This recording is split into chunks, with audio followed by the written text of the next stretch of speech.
You're with Cape Talk. Welcome back. 9:36. Time for the Naked Scientist. Of course, Dr. Chris Smith is a lecturer at Cambridge University, also known as the Naked Scientist. Joins us on air once more to answer a variety of science and related questions. Welcome to you, Chris. Great to have you back. Good to talk to you, Clarence. Do you know what? I'm very relieved that I'm not going to get destroyed by an incoming asteroid. That was the news I came across this week that gave me great deal of relief. YR4, which had been on collision course with the Earth, we were told, now isn't. But it might hit the moon instead. I had an interesting conversation with a meteor and asteroid expert this week called Sarah Russell at the Natural History Museum. And we were chatting about this impactor, YR4, which she tells me has a 4.3% chance of hitting the moon in December 2032. So we've got a few years yet to set up our telescopes, but apparently it will hit the edge of the moon within sight of the Earth if it's going to. So we might all be treated to a celestial fireworks display if this occurs. I mean, obviously the odds are quite slim, but we're very relieved we're not going to get splattered by this thing, which is about 50 or 60 metres across. It's quite a big impactor. It's not dinosaur destroying in stature, but it's a good example of what we're calling a near-Earth object. There are lots of these things out there. We have amazing technology now that can find them, track and trace them. Sounds a bit like COVID, doesn't it? Although on a different scale. And the idea is that we will spot where these things are up in the sky, refine their trajectory, and then work out what sort of threat they do or don't pose, which is why this one was spotted. Initially looked like it might clobber the Earth, was then subsequently downgraded as a threat, but looks like it might have a brush with the moon, but will certainly pass close in the next 7 years or so. So you're saying we can effectively we can plan our holidays for the next 7 or 8 years. We're probably going to be okay. Thank you for that. It's appreciated. Let's talk about it's winter. Everybody's coughing and sneezing, and the sniffles doing the rounds. A voice noting. Let's take a listen. Good morning, Clarence. Shadia from Belleville. A question for the Naked Scientist. I was down with the flu at the beginning of March this year, and again at the end of April. Now, I am wondering whether a flu shot at this stage would have any benefit for me. I'm interested to hear what the Naked Scientist has to say about that. Thank you. Thank you. Oh, great radio voice. Available for voiceovers? ? The answer to this is that the flu vaccine that we give people every year is really, really effective. It's about 60 or 70% effective at stopping you getting the flu. But the clue's in the name, because the fact is the flu is just one of a whole slew of viruses that tend to assail us all through the year, but more often in wintertime. There are many infections that are seasonal, and in fact, if we tot up all the different viruses that can affect us and which are much more common in winter, the number reaches several hundred. There are about 100 different enteroviruses, there's 100 different rhinoviruses, there are 40 or 50 adenoviruses, and so on and so on. In other words, given that the average adult catches about 3 or 4 colds or flu-like illnesses per year, there's enough viruses out there to keep all of us being infected for the first time in our lives for the rest of our lives. So most of what we call the flu often isn't the flu. It's often another respiratory infection that presents with flu-like symptoms, and rhinoviruses are very, very common all year round, but especially in winter. Same for the enteroviruses. So your flu vaccine will be very effective at stopping you getting the flu, which is usually more severe than these other illnesses and causes quite a few deaths around the world every year. So it's definitely worth getting a flu vaccine, especially if you are more clinically vulnerable. But the flu vaccine will not give you protection against the other causes of flu-like illnesses, which are not the flu viruses. They are caused by other viruses like the ones I mentioned. And hence, be grateful you had your flu shot, because you'll have had one less threat to worry about, but it doesn't make the other ones less common. And that's probably what happened here. You caught something else, which made you feel lousy for a few days. I think the elephant in the room is COVID-19, and to what extent have we made space between us and COVID, and especially, of course, media coverage of the Omicron, whatever, variant, making its presence felt in the East, but also in the UK and the USA. Hasn't gone away. COVID continues to circulate, but what has gone away is our ability to keep tabs on it with the resolution that we once did. You will be interested to know that this week I spoke to Professor Sharon Peacock from the University of Cambridge. She was one of the architects of what became known as COG UK, the consortium or the Genomic Sequencing Consortium, which read the genetic codes for COVID-19 and published how the virus was evolving and generating all these different variants that we became extremely familiar with over the main 3 years of the pandemic. Alongside the UK, South Africa played a huge role in contributing to that sequencing effort and finding new variants, including the Omicron variant that you mentioned. Now, many of these sequencing initiatives have now been scaled down. They were labour intensive, they were expensive to do, very, very useful and informative at the time of the pandemic, and will generate enormously valuable data that we can pick through in the aftermath to understand more about how pandemics emerge and evolve. But because that sort of effort has been scaled back on various grounds, including cost, it's almost like our radar screen has gone dark or has shrunk enormously for this sort of problem. Hasn't completely turned off, but it has been restricted and limited. So the virus remains in circulation, but we don't have the same clear, really acute vision of what it's up to. But the mitigation is that now we reckon probably close to 100% of the world population has had a brush for real with the virus that causes COVID-19, SARS-CoV-2. And in other words, the vast majority of the world population has now at least partial, if not full immunity to this infection. And when we run into it, although that immunity is not long-lived in terms of preventing infection, what that immunity does is gives us resistance to severe disease. So almost nobody now who catches the virus that causes COVID-19 will have a severe run-in with it. Most people will get a very mild illness, thank goodness. Not everybody, but the majority, and they will top up their immunity, and this will stop us catching it again for a while. Very few people, apart from those who are clinically vulnerable, people with immune problems and underlying health issues, or are very elderly, most people are not going to be in that category, and most people are therefore able to weather that storm with relative impunity these days, thank goodness. But those sorts of efforts back in the day to sequence these things, very, very valuable. And you can hear what Sharon Peacock tells us, because I interviewed her for about half an hour about her work and how she came to do all this work. And it's coming out on the Naked Scientist website on Tuesday. So if anyone's interested in hearing how all that got set up, and she does actually mention the enormous role that South Africa played as well, do tune in on Tuesday to hear how she tells that story. It's fascinating. Let's go to Rog. Roger's question is as follows. Is it possible to manufacture a car which operates on air? And if so, how viable would it be? It could be the ultimate environmentally friendly car. We are there, are we not? With hydrogen, especially. Well, hydrogen is not air. And the point is that in physics, there's no such thing as a free lunch. When you do work, you are converting energy from one form into another. And that's what does the work that enables you to make something move or something happen. And when a car goes down the road, it's doing work against the road surface, but mostly against the air that's sticky and being pushed aside by the car as it drives along and causes friction. So the energy that you're burning in the form of converting the fuel in your tank into heat and carbon dioxide and water vapor going out the back, that is an energy conversion which is just doing work, pushing air out of the way so your car can go along. So that energy has got to come from somewhere. So there is no free lunch. Air is in a naturally stable state. It's not going to liberate energy for you unless you use it to do some work by providing a fuel for the air, which contains the oxidizing agent oxygen, to oxidize. So really the question boils down to, are there better ways to move cars around that are better for the environment? And the answer is people are working on that. Our current best prospect is electric cars, because battery technology has come on leaps and bounds since the days of the milk floats, which was mostly a battery and had a little bit of room for some milk to go on it. Nowadays, we have really very good electric cars with really very impressive ranges, and that's all down to the battery technology. It's now a problem of, well, how do we charge these things? How do we give them enough capacity? How do we have enough grid capacity? So if everyone plugs their electric car in, it doesn't totally destroy our power grid.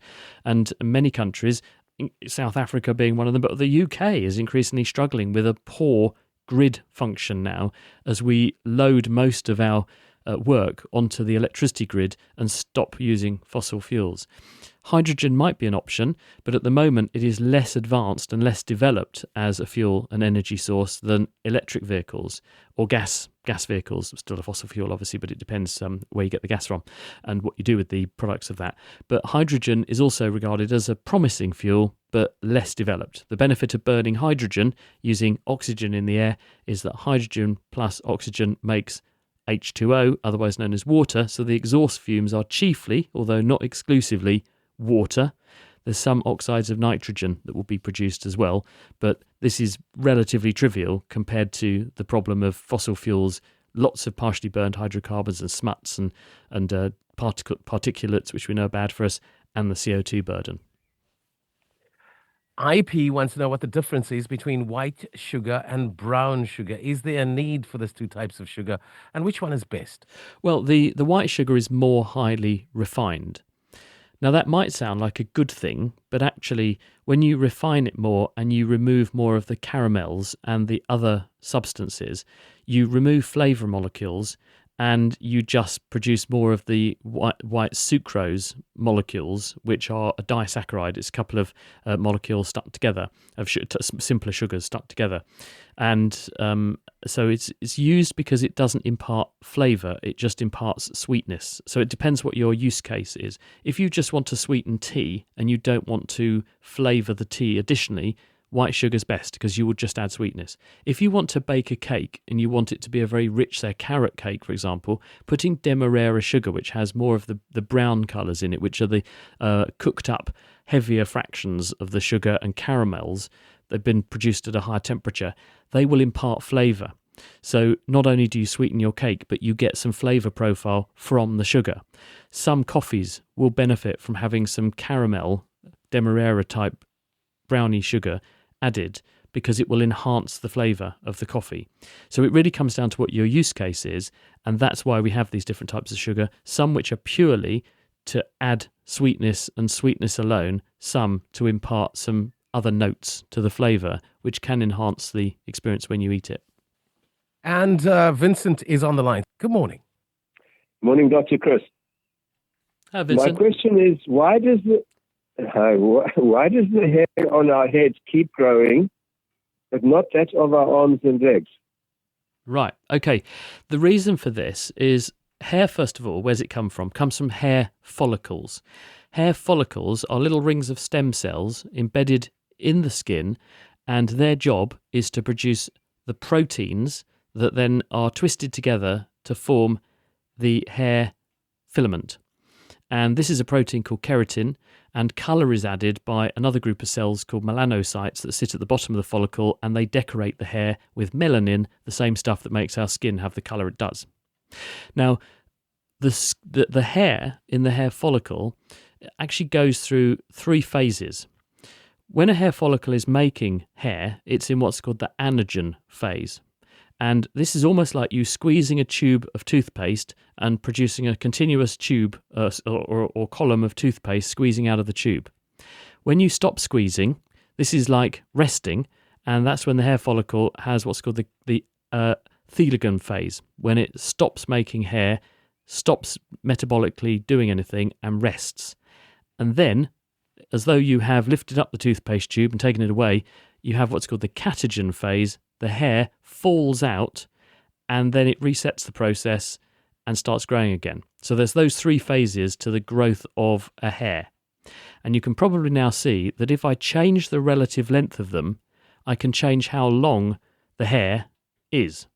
So hairs on our head come from hair follicles with a very long anagen phase that can last for years. So a head hair will grow for several years before it then goes into that that catagen and telogen resting phase, and the hair falls out. So it's got long time to get very, very long. An eyelash, on the other hand, only grows for a few weeks before it drops out because it goes into its catagen fallout phase. And this is intentional because you wouldn't want eyelashes growing the same way that your head hair grows, because imagine trying to see through that. Similarly, hairs in the naughty bits on your arms and legs, they have different lengths of growth phases which dictate that the hair grows to a certain length before it drops out. And that's what governs the length of the hair. How is that timing set? Because when the body develops as an embryo, it's actually developing as a series of segments from tip to toe, almost like a caterpillar or a millipede is like a series of segments. The body has a series of segments as we develop, and they're running unique genetic programs. Each part of the body knows where it is in the developing body, and the hair follicles inherit that genetic pattern, which, among other things, tells the hair follicle how long to set the growth phase, the anagen phase for its hair follicle, and therefore how long the hair on that part of the body ultimately can become. So, if you find yourself wanting to go for a hair transplant, make sure they transplant hair from the right bit of the body, because otherwise you could end up with the wrong characteristic of hair and very short frizzy hair if you move it from the wrong place to the top of your head. Okay, let's go to Alan's question. Alan's question is, toilet and other cleaners claim that it kills 99.9% of the bacteria. Is this really possible? Hello, Alan. I think this is what's called lawyer speak. The company cannot possibly say that it kills 100% because there will always be the possibility that you will miss one or two. And given how resilient and amazing the microbial world is, there will always be microbes that somehow dodge that disinfectant bullet. So, to cover themselves, they say 99.9%, because that way there's always that slim chance that a tiny fraction will be left. And of course, they know they're onto a winner, because if it's 99.9%, well, that implies you know what 100% was.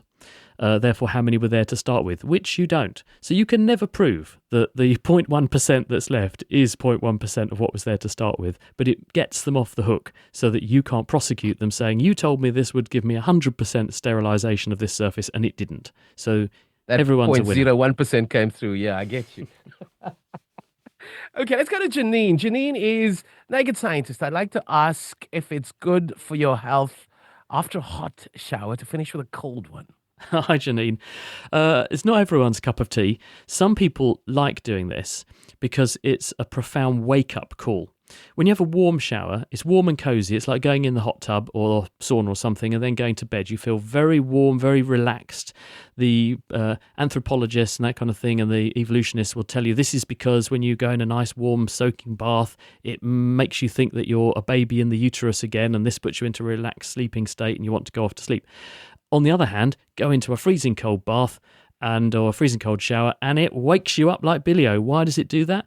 The reason it does that is because when the cold water hits your skin, it activates all of the circuitry that says, I'm freezing cold, I need to warm up, I'm losing heat like it's going out of fashion, I'm going to die of hypothermia at this rate, so activate all of my fight or flight reactions, which do several things. One, clamp down all your blood flowing to your skin, so you have more blood going to your brain, which will wake you up, and also into your central organs, which means you can do more quickly.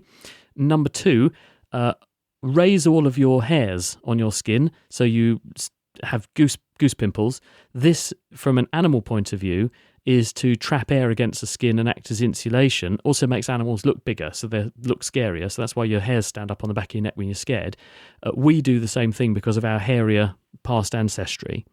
And all of this is linked up to the sympathetic nervous system, the part of the body that is your fight or flight reaction. So a cold shower will directly activate those mechanisms, ostensibly to keep you warm, but it will have a galvanizing effect on your level of attention and arousal and ability to respond.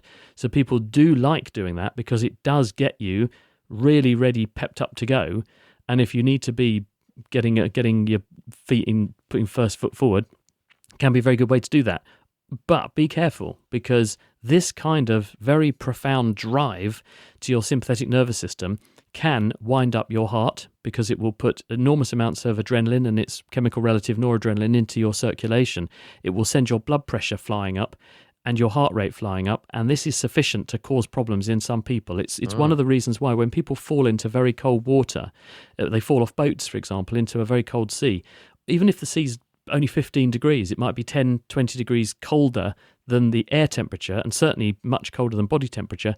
And there's nothing wrong with the person. They're a healthy, fit, young person, but they then die because it provokes a lot of unconscious or subconscious, hard to surmount reflex, gasping, and high blood pressure, which can A, make you drown, and B, can disclose cardiac problems. So if you're going to do that, let's do it with caution, but it can be very enlivening. Noted. I want to squeeze in Barris. Barris is on the line. Barris, a very quick question, if you don't mind. Thank you. No problem. We just had the Comrades Marathon, which was a 90-kilometer race. And I always see the front runners all very thin. And is it possible, or just is there a limitation on a female that they can't become the front runners or the front winners? Hi, Barris. Just a matter of time? You're right that the people who win at marathons are usually very slender, wiry, usually Ethiopians, Eritreans, people who have, as part of their ancestry, usually grown up in very high areas, and they've evolved a body shape that makes them perfect for running marathons. They have a lot of muscle, which is what we call slow twitch, really, really good supply of blood, very good at handling oxygen. They have an excellent lung capacity for pulling oxygen out of the air into blood, delivering it with a very high hemoglobin level and into those muscles. And as a race, and as a people from that part of Africa tend to be exceptional, probably because of their ancestry and the way they have evolved to live their lives and in the geography they've evolved to live in, to be very, very good at those kinds of demands. Now, the males might be better than the females for various reasons, height, stride length and so on, but this is a spectrum, and there are going to be women who are going to overlap and be far better than some of the males, but there will also be males who are far worse than the females. It's an overlap between the two, so it's not to say that it will always be the males are going to outcompete the females. There are going to be benefits from the physical attributes that come with maleness, including stature, which will really help, but both males and females from the geographies I've aforementioned are going to be very, very good and usually perform amazingly. If you look at the London Marathon, for example, you will see the front runners all fit a certain phenotype for exactly that reason. Dr. Chris Smith, our very own naked scientist, every Friday just after 9:30 answers your questions. And we appreciate your time as always. Have a great weekend. Have a good one. We are embarking on a See you soon, long Clarence. one. You're with Cape Talk.